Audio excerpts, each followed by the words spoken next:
தமிழில் முதல் பக்தி சேனல் சாய் டிவி.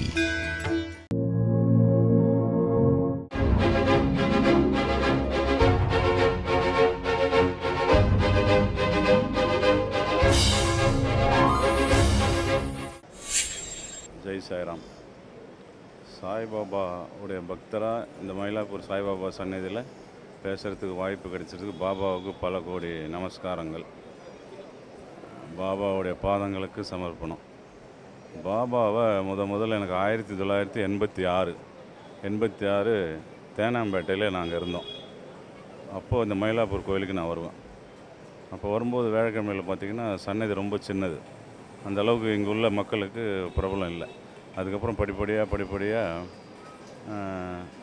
மக்களுக்கு பாபாவை பற்றி தெரிய ஆரம்பித்ததும் பார்த்திங்கன்னா 2004 ஷிரடிக்கு போகக்கூடிய வாய்ப்பு எனக்கு கிடைச்சிது.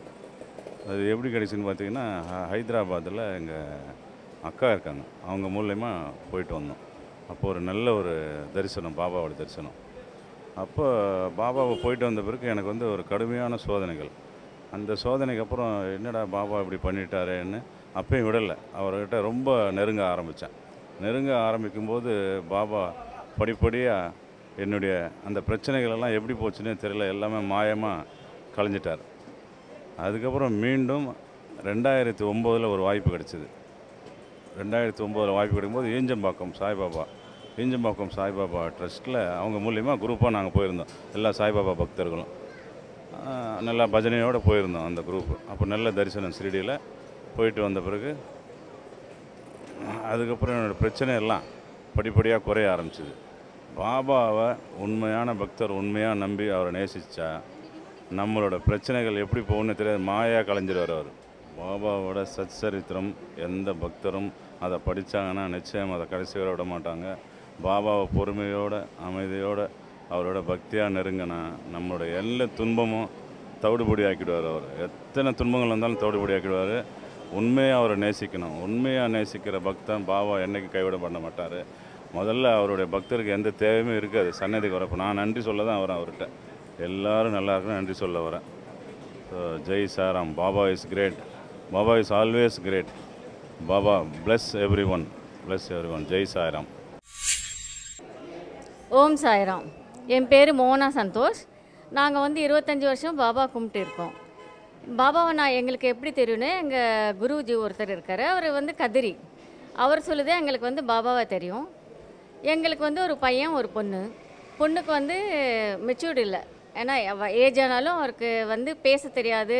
ஒரு 5 இயர்ஸ்க்கு அப்படி இருக்கும்போது அவள் பேர் சாய் அர்ச்சனான்னு மாற்றதுக்கப்புறம் கொஞ்சம் நல்லா பேசுறது அப்படி கொஞ்சம் அவளோட வேலையை அவளெல்லாம் பண்ணிகிட்டு இருப்பான். இப்போ அவளுக்கு 31 இயர்ஸு. அப்புறம் எங்களுக்கு என்னோட மிராக்கல் என்னென்னா, எங்கள் வீட்டில் ஒரு வாட்டி வீடு க்ளீன் பண்ணும்போது டஸ்ட்டு கண்ணில் விழுந்துச்சு. அது நைட்டெல்லாம் நான் கண் கொஞ்சம் அப்படி இப்படி இருக்கும்போது கண் டாக்டர்கிட்ட போனால் அவர் சொன்னார், என்னம்மா கண் ரொம்ப அடிபட்டுருக்கு, நான் கட்டு போட்டு விடுறேன், மறுநாள் உங்களுக்கு கட்டை அவுத்துட்டு உங்களுக்கு ஆப்ரேஷன் பண்ணணும்னு. நைட்டு பாபா கிட்ட நான் ரொம்ப ப்ரே பண்ணி பாபா தலகாணி கடியில் பாபா ஃபோட்டோ வச்சுட்டு அவரே ப்ரே பண்ணிட்டு இருந்தேன். நைட்டு மிட் நைட்டு கண்ணிலேருந்து அப்படியே ஒரு ஒளி வந்தது, பாபா அப்படியே போன மாதிரி. மறுநாள் டாக்டர்கிட்ட போய் கட்டு அவுத்து விட்டதும் டாக்டர் பார்த்துட்டு உங்களுக்கு ஒன்றும் இல்லைம்மா, நல்லா இருக்கேன், ஆயின்மெண்ட்டு ட்ராப்ஸும் கொடுத்தாங்க. ஜெய் சாய்ராம். என்னோடய பேர் பி நித்யானந்தம். சென்னை துறைமுகத்தில் பணிபுரிஞ்சு ஓய்வு பெற்றிருக்கேன்.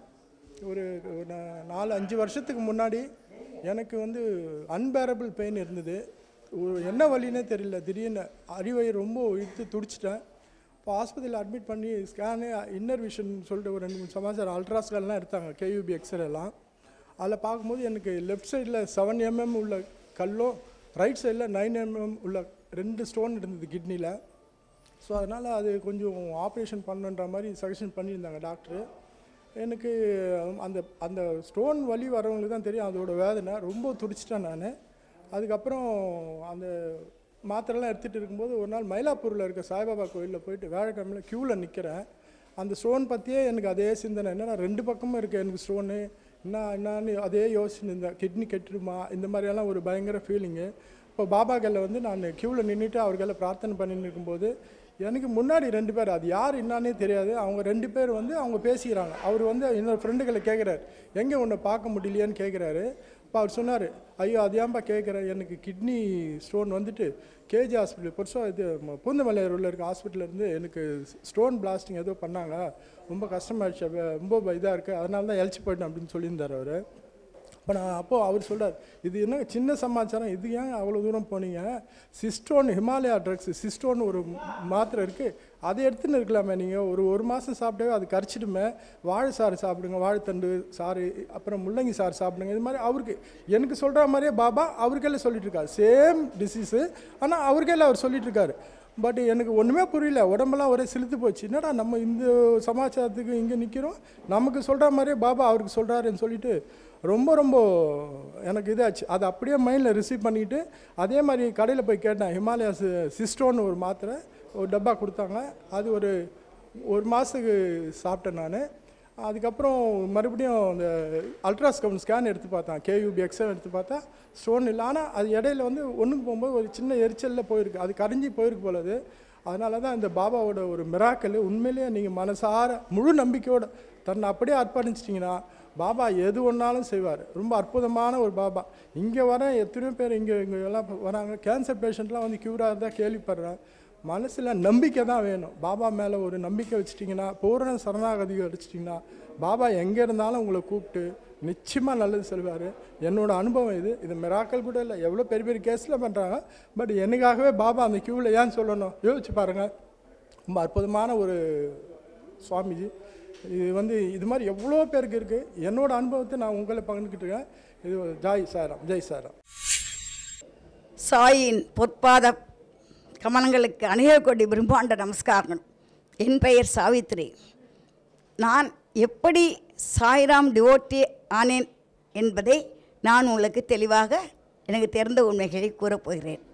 1965ஆம் ஆண்டு எனது பக்கத்து வீட்டில் சாயி பஜன் செய்வர்கள் குடியேறினார்கள்.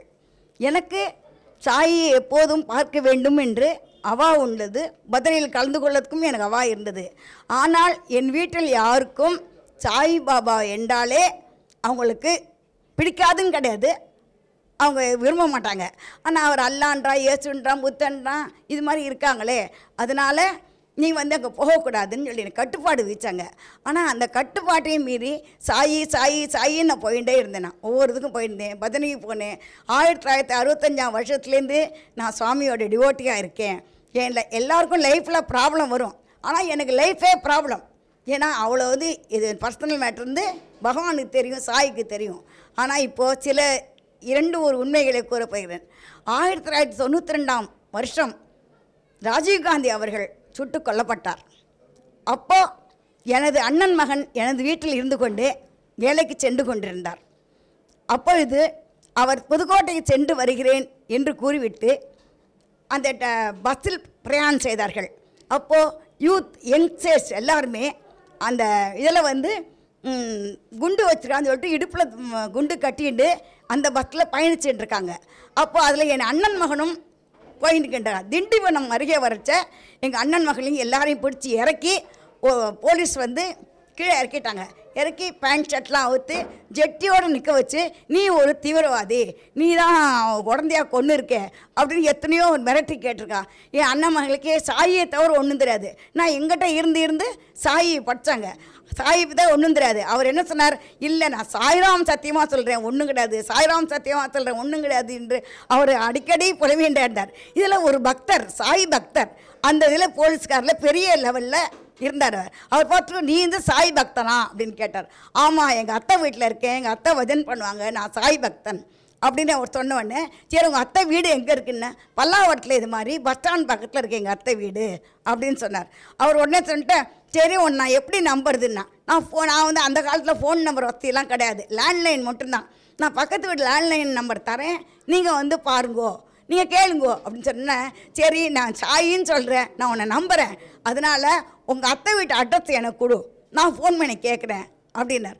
அதே மாதிரி அவன் கேட்டோன்னா, ஆமாம் என் அண்ணன் பையன்தான் அவன் அப்படின்னு சொன்னேன். அவர் சொன்னார், சரி நீ எப்போ கூப்பிட்டா உன்னை விட்டுடுறேன் இதுலேருந்து விட்டுறேன், தீவிரவாதிகள்லேருந்து அவங்களாம் சேர்த்து உட்கார வச்சுருக்காங்க, அவங்களே நான் விட்டுறேன், ஆனால் நீ எப்போ கூப்பிட்டாலும் எனக்கு வந்து நீ ஆன்சர் கொடுக்கணும் அப்படின்னு சொன்னோடனே அவர் சரி சார் நீ ரொம்ப நன்றின்னு சொல்லிட்டு சாய்ராம் அருளால் எந்த ஒரு தீங்குமின்றி இன்று வரைக்கும் சாயி ஸ்வர்ணகரோ குரு சரணக்கர தியானக்கரோங்கிற தியானம் பண்ணிட்டு சாயியை போற்றி புகுந்து எந்த நேரமும் சாய் தான், என் வாழ்க்கையில் எந்த நேரமும் சாய் தான், சாய் இல்லையே நான் இல்லை, என் வாழ்க்கையே அவர் கையில். சாய்ராம் 20 வருடங்களுக்கு முன்பு இதே அண்ணன் மகன் என் வீட்டில் தான் வளர்ந்தான். அவனுக்கு தாயார் இறந்து போனதுனால என் வீட்டிலே வளர்ந்தாங்க. அவன் இந்த வேலை விஷயமா அடையார் போய் மார்க்கெட்டிங்கில் இருந்ததுனால அடையாரில் மார்க்கெட் பண்ணியிருந்தாங்க. எங்கள் வீட்டில் வந்து வியாழந்தோறும் சாய் பஜன் எல்லோரும் வருவார்கள், கலந்து கொண்டு எல்லோரும் பஜன் செய்வோம். எங்கள் வீட்டில் மிராக்கள் நிறையா நடந்திருக்கு. என்னென்னா சாமியோட பாதத்துலேருந்து மஞ்சப்பொடி நிறையா வந்திருக்கு. எல்லாருமே அதை பார்த்துருக்காங்க. அந்த பல்லாவரத்தில் எல்லாருக்குமே மிராக்கள் நடந்த விஷயம் எல்லாருக்கும் தெரியும். அன்றைக்கி பஜன் வியாழக்கிழமை பஜன் எல்லோரும் பஜனுக்கு கூடியிருக்கச்ச ஏதோ எதிர்பாராத சில சம்பவங்கள் வந்து வந்தது எங்கள் வீட்டில். ஒரு என்னென்னா 4 பேர் சண்டைக்கு வந்து வேண்டாத தேவையில்லாத வார்த்தையில் சொல்லி நான் வந்து கணவனை இழந்து 1981 என் கணவரை இறந்து விட்டார். ஆனால் அதுலேருந்து நான் குழந்தையை தனியாக வளர்த்து கொண்டு சாயியோட ஆதரவினால் வளர்த்து கொண்டு இருக்கிறேன். அப்படிப்பட்ட எனக்கு சில பகைவர்களால் துன்பம் வந்தது. நான் எந்த நேரமாக இருந்தாலும் சரி சாய் பஜனை பண்ணாமல் நான் நகர மாட்டேன்னு சொல்லிட்டு பஜன் பண்ணுவேன்னு உட்காந்துட்டேன். சில பேர் வந்து என்னை எவ்வளோ தொந்தரவு பண்ணி பார்த்தாங்க. அப்போது வந்து என்னோடய அண்ணன் மகன் அழையார் டெப்போ அங்கே கிராஸ் பண்ணிட்டு கட்ச ஒரு வயதான ரூபத்தில் வந்து அப்பா உன் வீட்டில் சில பிரச்சனைகள் உங்கள் அத்தைக்கு நடக்கிறது, நீ போய் சென்று கவனித்து வா அப்படின்னு சொல்லிட்டு இப்படி கிராஸ் பண்ணி மறைஞ்சு போயிட்டார். உடனே ஓடோடி வந்து அத்தை என்ன நடந்தது எத்தனை நடந்ததுன்னு கேட்டான். இந்த மாதிரி நடந்ததுன்னு சொன்னேன். எல்லாம் சாமி பார்த்துட்டார், நீ கவலைப்படாதுன்னு. பகவான் ஒவ்வொரு இன்சிடெண்ட்டும் கண்மூடினாலும் சரி கால் திறனாலும் சரி எல்லாமே சாய். எனக்கு என் உள்ளும் என் மண்ணும் எல்லாரும் சாய் இருக்கார். சாயை பணிக சாந்தியில் ஓட்டம். சாய்ராம். சாய்நாத் மகாராஜ் கி ஜெய். ஜெய் சாய்ராம். கடந்த 40 ஆண்டு காலமாக என்னை ஆளாக்கி இந்த கோயில் அம்பத்தூர் சாய்பாபா கோயில் உருவாக்கி அந்த கோயிலுக்கு என்னை கருவியாக்கி தொண்டு செஞ்சு வரும் என் குருநாதருக்கு நான் முதற்கண்ணின் வணக்கத்தையும் என் நன்றியும் காணிக்கையாக செலுத்துகிறேன்.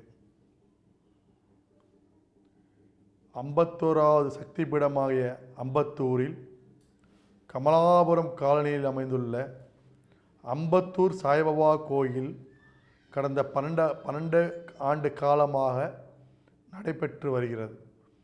2004ஆம் ஆண்டு அந்த கோயிலை எங்கள் தந்தையார் கனவில் பாபா தோன்றி இந்த கோயில் நான் வருவேன் என்று சொல்லி இடத்தை காட்டிவிட்டு சென்றார். அதன் பிறகு அந்த கோயில் நாங்கள் போய் பார்த்து அந்த இடத்தை பார்த்து அந்த கோயிலை கட்டுமான பணி ஆரம்பித்து கடந்த 2 வருடமாக அந்த கோயிலை கட்ட முடிந்தோம். கோயில் கடக்கால் தோண்டி கட்டும்போது அதில் பாபா சர்வரூபமாக வந்து காட்சியளித்து ஆசீர்வாதம் அளித்து நான் இருக்கேன் ஏன் பயப்படுகிறாய் சொல்லி ஆசீர்வாதம் அளித்து சென்று விட்டார். 2 வருடமாக அந்த கோயில் கட்டி திருப்பணி முடித்தப்புறம் கும்பாபிஷேகம் நடந்து 2006 கும்பாபிஷேகம் முடித்தப்புறம் 42 நாள் அன்று பாபா திருப்பி நாகசாய் உருவில் வந்து எல்லாருக்கும் காட்சியளித்து நான் இருக்கிறேன் என்று சொல்லி எல்லாருக்கும் ஆசீர்வாதத்தை சென்று மறந்து விட்டார். இது கண்கூடாக நடந்த உண்மை. எல்லா ஊர்களிலும் அன்னதானம் பண்ணி கொண்டிருக்கிறோம். உணவே பிரம்மம் என உடைய குருநாதர் சாய்பாபாவுக்கு அன்னதானம் பண்ணால் மிகவும் சந்தோஷப்படுவார் என்று அவருடைய எதுவால் எழுதி கொடுக்கப்பட்டு இருக்கிறது. என்னை தேடி நீ ஏன் வருகிறாய்? உன்னை தேடி நான் வருகிறேன். எப்போ? நான் மகிழ்ச்சியாக இருக்கும்போது நீ செய்ய வேலையை நான் சேர்ந்து மகிழ்ச்சி அடைகிறேன் என்று பாபா சொல்லுகிறார். அதனால் பாபாவை தேடி எங்கேயும் நீங்கள் செல்ல வேண்டாம். அவர் உங்களை தேடி வருகிறார். எப்போது? நாம் செய்யும் செயல்கள். ஆகவே மக்களுக்கு ஒரு சின்ன ஒரு வேண்டுதல் என்ன சொன்னவென்றால், நீங்கள் அனைவருக்கும் ஒரு வேளையினால் அன்னதானம் பண்ணி நம்ம குருநாதரை மகிழ்க்குமாறு கேட்டுக்கொள்கிறேன். என் வாழ்க்கையில் பல திருவிழா பாபா நடத்தி உள்ளார். பல விளையாடல்கள். அதில் எனது வீட்டில் பார்த்தீங்கன்னா பழைய ஒரு பெரிய ஒரு ஃபயர் நடந்தது. அந்த வீட்டில் பிரத்யேகமாக பாபா உருவம் பதித்து உள்ளது.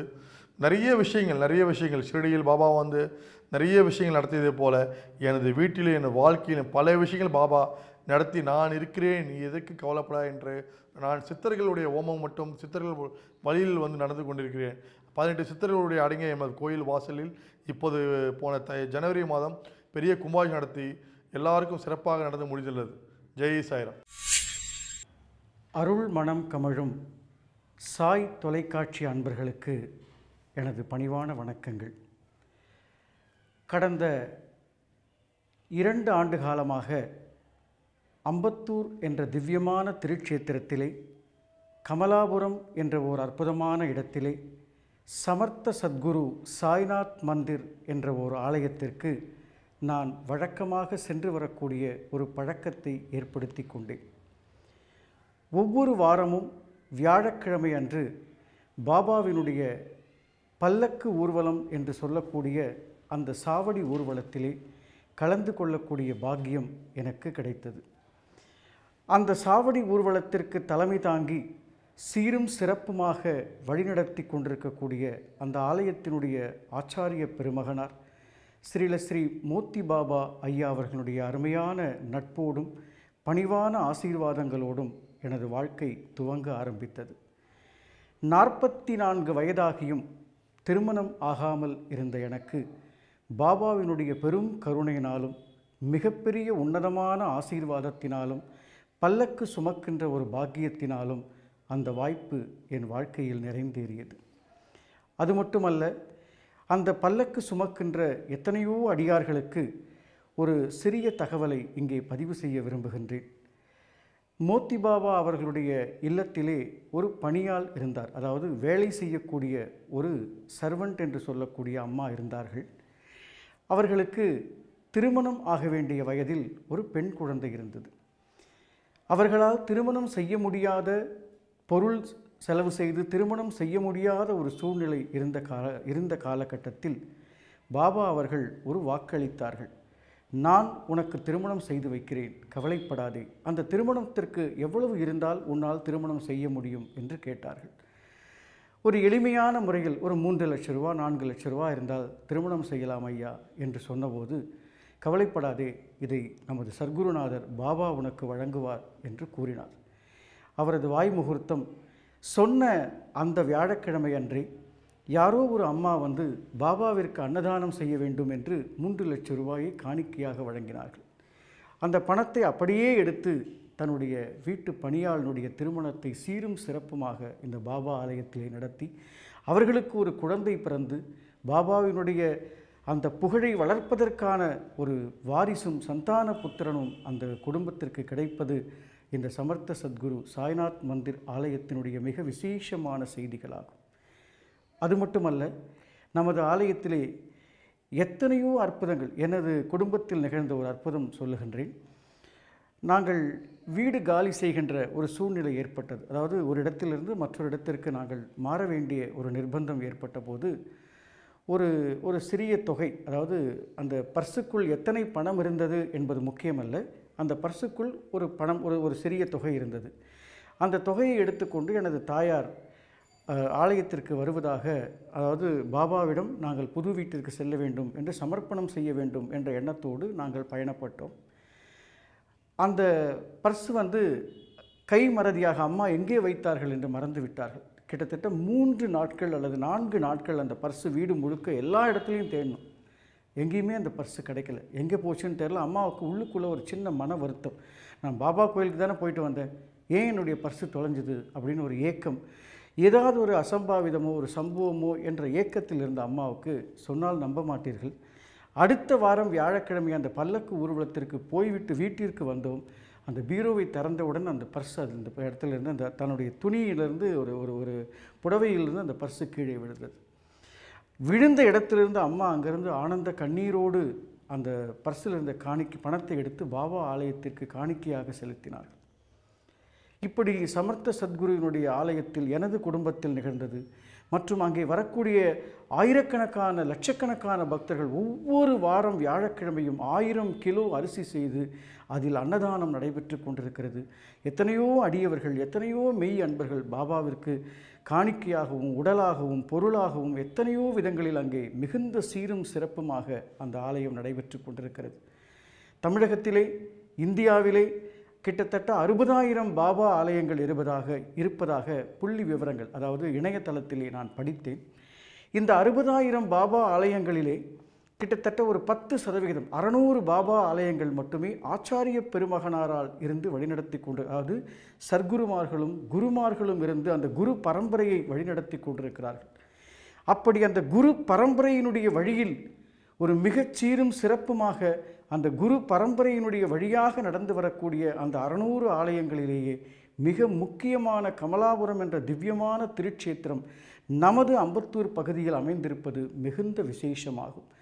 இந்த தொலைக்காட்சியை, சாய் தொலைக்காட்சியை பார்த்து கொண்டிருக்கக்கூடிய அனைத்து அன்பர்களும் தயவு செய்து பாபாவினுடைய அந்த பரிபூரண கடாட்சம், திவ்யமான அமிர்தமயமான அந்த பாபாவினுடைய திருமுக தரிசனம் காண அனைவரும் பாபாவினுடைய ஆலயம் வீற்றிருக்கக்கூடிய அந்த சமர்த்த சத்குரு சாய்நாத் மந்திர் என்று சொல்லக்கூடிய விசேஷமான திவ்யமான க்ஷேத்திரத்திற்கு வருகை தாருங்கள்.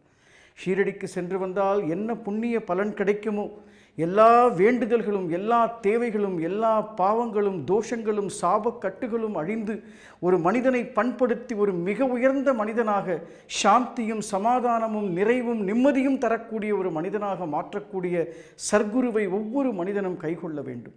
குருவில்லாத வித்தை பாழ் என்று வேதம் சொல்லுகிறது.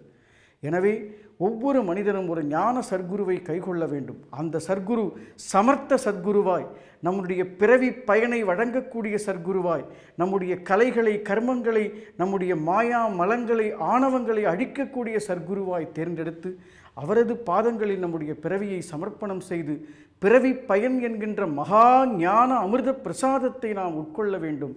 அந்த அமிர்த பிரசாதமாக பார்க்கடலாக பொங்கி வழியக்கூடிய அந்த மகா திவ்ய தேஜோமயமாக விளங்கக்கூடிய, அதாவது 18 சித்தர்களின் தோரண வாயிலுக்குள் மகா சித்தராக வீற்றிருந்து அருள் செய்யும் சமர்த்த சத்குரு சாய்நாத் மந்திருக்கு எல்லோரும் வாருங்கள்.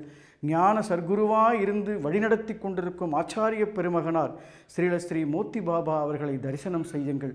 அவர் தெளிக்கின்ற தீர்த்தம் பாபாவினுடைய பாதம் கங்கை நீர் என்று அந்த நமது சச்சரிதத்திலே படித்திருப்பீர்கள். அவர் தெளிக்கின்ற தீர்த்தத்தினால் எத்தனையோ பேருடைய ஜென்ம நோய்கள் குணமாகி இருக்கின்றன, ஜென்ம பாவங்கள் குணமாகி இருக்கின்றன. எத்தனையோ புண்ணிய பலன்களை வழங்கக்கூடிய அந்த சமர்த்த சத்குரு ஆலயம் வாருங்கள். எல்லாம் வல்ல இறைவனை சர்க்குருவின் மூலமாக அடைவோம் என்று கூறிக்கொண்டு மிகுந்த மகிழ்ச்சியோடு வணங்கி நிறைவு செய்கின்றேன். ஜெய் சாய்ராம்.